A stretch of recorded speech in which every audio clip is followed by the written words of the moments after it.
Assalamu alaikum wa rahmatullahi wa barakatuh, students.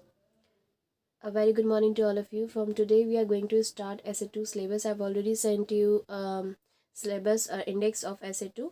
All the chapters were written there. So from today, we are going to start chapter number 3, that is playing with numbers. This is the first chapter of Essay 2 syllabus.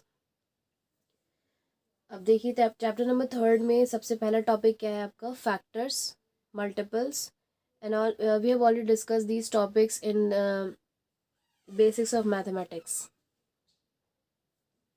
सबको ही पता है कि factors क्या होते हैं, multiples क्या होते हैं, but still I am going to explain these topics. So let's see what factor is. Okay, so what is factor? Factor is basically a number that divides another number completely, that leaves the remainder 0. Means अगर कोई भी एक number है जो दूसरे number को, suppose 8 ले रही हूँ मैं यहाँ पे, अगर उसे डिवाइड करें कम्प्लीटली और हमें रिमाइंडर क्या मिल जाए, 0, तो ऐसे नंबर को, इस नंबर का हम क्या कहेंगे, फैक्टर कहेंगे. मीन्स क्या कहेंगे, 8 का फैक्टर है क्या, 2, क्योंकि 2 से 8 को डिवाइड करने पे हमें रिमाइंडर क्या मिल रहा था, 0.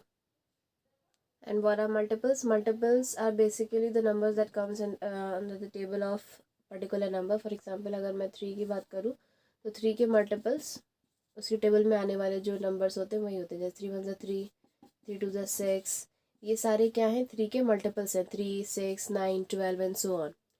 तो फैक्टर्स बेसिकली जिस नंबर का हम फैक्टर निकालेंगे, सपोज 8 का अगर हम फैक्टर निकालते हैं तो फैक्टर उस नंबर से हमेशा छोटा होगा या फिर बराबर होगा. ठीक है, लेकिन मल्टीपल नंबर के बराबर होगा या उससे बड़ा होगा.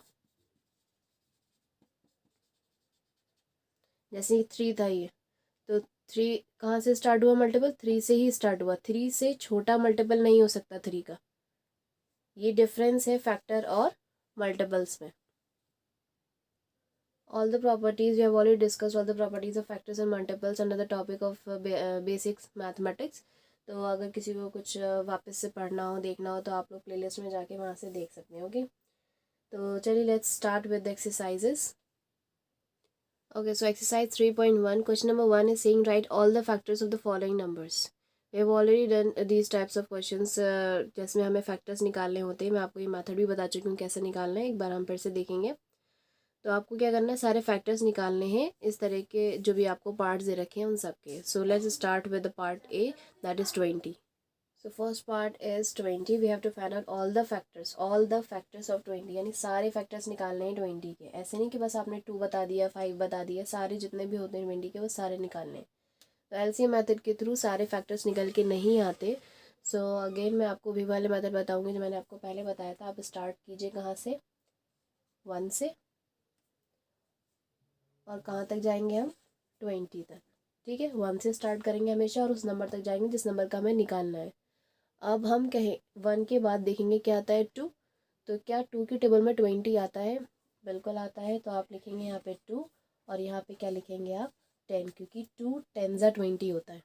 ठीक है, अब आप आगे काउंट करेंगे 3 की टेबल में 20 नहीं आता तो आपको लिखने की ज़रूरत नहीं है 3. फिर 4 की टेबल में 20 आता है, येस. देन 4 5 20. ओके, अब नेक्स्ट 4 के बाद किस में आता है, 5 में आता है, और 5 हम ऑलरेडी ले चुके हैं. जैसे ही नंबर रिपीट होगी ये तो हम ऑलरेडी ले चुके हैं, बस वहीं पे फैक्टर्स उसके फिनिश हो गए और इस मेथड के थ्रू आपके सारे फैक्टर्स निकल के आएंगे. तो 20 के सारे फैक्टर्स कौन से हो गए, 1 2 4 5 10 and 20. Okay, so note it down in your notebook and try to do the next part on your own. Okay, अपने आप करके देखिए बी पार्ट, उसके बाद वीडियो कंटिन्यू कीजिए. Okay, so I hope you all have tried it. Let's see. 36 में मैंने आपको वही बताया, पहले क्या करेंगे हम, 1 लिखा हमने और यहाँ पे क्या लिखा हमने, 36. अब हम देखेंगे क्या 2 की टेबल में 36 आएगा, बिल्कुल आएगा क्योंकि लास्ट में इसकी इवन नंबर है. कितने टाइम्स आएगा, 2 18 36. ओके, अब देखिए हम 3 के टेबल में 36 आता है जी, बिल्कुल आएगा। 3 कितने ज़ा 12 ज़ा। नेक्स्ट 4 के टेबल में आएगा, बिल्कुल कितने टाइम्स आएगा 4 9 ज़ा 36। ओके। 5 के टेबल में 36 नहीं आएगा। 6 के टेबल में आएगा 6 6 ज़ा, 2 बार नहीं लिखेंगे हम, 6 6 ज़ा रिपीट हो रहा है 6 6। तो अब यहीं पे एंड हो गया। और क्या क्या फैक्टर्स निकल आए 1 2 3 4 6 9 12 18 36। ये सारे फैक्टर्स आपके और एलसीएम मेथड के थ्रू नहीं निकल पाएंगे। आप यही मेथड फॉलो करेंगे तो इजी भी है, और एक दो बार प्रैक्टिस करेंगे तो अपने प्रैक्टिस में आ जाएगा। ओके, तो 2 parts are enough. Let's move towards question number 2। बस इतने ही पार्ट करेंगे हम, कॉन्सेप्ट समझना इंपॉर्टेंट है। Okay, so read out question number 2. Question number 2 is write the first 5 multiples of following numbers. What you have to do, you have to find out the first 5 multiples of the following numbers. जो भी number दे रखे हैं उसके आपको multiples निकालने हैं। तो सबसे पहला पार्ट हमारे पास क्या है 7। Okay, so let's see it's. So multiples infinite होते हैं, हमेशा आपको बताया जाएगा कि आपको कौन सा मल्टीपल निकालना है या कितने मल्टीपल निकालने हैं, क्योंकि हम अनलिमिटेड नहीं निकाल सकते। ओके, तो 7 इन्होंने कहा है फर्स्ट 5, पहले 5, यानी कि फर्स्ट से ही हमेशा स्टार्ट करेंगे।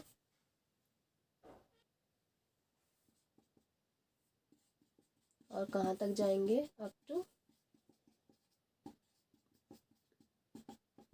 5। 7 ज़ा 7, 7 2 ज़ा 14, 7 ज़ा 21, 7 4 ज़ा 28, 7 5 ज़ा 35। जो मल्टीपल्स हैं उसको आप सर्किल कर लीजिए। ओके, तो ये हो गए इसके 5 multiple 7 14 21 28 35। It was so easy. So your homework is that you have to try B part and you have to solve it in your notebook. और बी पार्ट क्या है 13। इसके मल्टीपल्स आप खुद निकालेंगे अप टू 5। सेम प्रोसेस है, बस आपको किसकी टेबल पढ़नी है 13 की। Okay, next question number 3। Read it out. Write all the multiples of 11 up to 100। आपको क्या करना है 11 के मल्टीपल्स निकालने हैं अप टू 100। बहुत ज़्यादा ही इजी क्वेश्चन है तो हम ये क्वेश्चन नहीं कर रहे। आपको क्या करना है इसमें 11 के मल्टीपल्स निकालने मीन्स 11 की टेबल पढ़नी है कब तक up to 100। Means 11 1 11, 11 2 22, 33 44 55 up to आप कहाँ तक जाएंगे 99 तक। तो ये इसके क्या हो जाएंगे मल्टीपल्स हो जाएंगे। तो बहुत ईजी है, ये क्वेश्चन करने की ज़रूरत नहीं है। And cut question number 4 to 4 को भी काट दीजिए आप, क्योंकि ये एक्टिविटी मेथड के थ्रू करना है, ये एक्टिविटी मेथड के थ्रू ऐसे नहीं होगा। Okay, so I think that's all for today. We have completed exercise 3.1. Most important है ये कि आप सब लोग टाइम टू टाइम चलिए। मैं किसी को भी वर्क पर्सनली सेंड नहीं करूँगी इस तरीके से कि आप जब चाहें तब मांग लें। सबको पता है कॉपी वर्क बहुत इंपॉर्टेंट है, एग्ज़ाम के टाइम में सबको प्रॉब्लम हुई होगी। तो सारे काम जितने भी हैं सब टाइम पे चलेंगे और वीडियो के थ्रू ही कीजिए ताकि आप समझ के करें। ओके, सो अस्सलाम वालेकुम वरहमतुल्लाहि वबरकातुहू।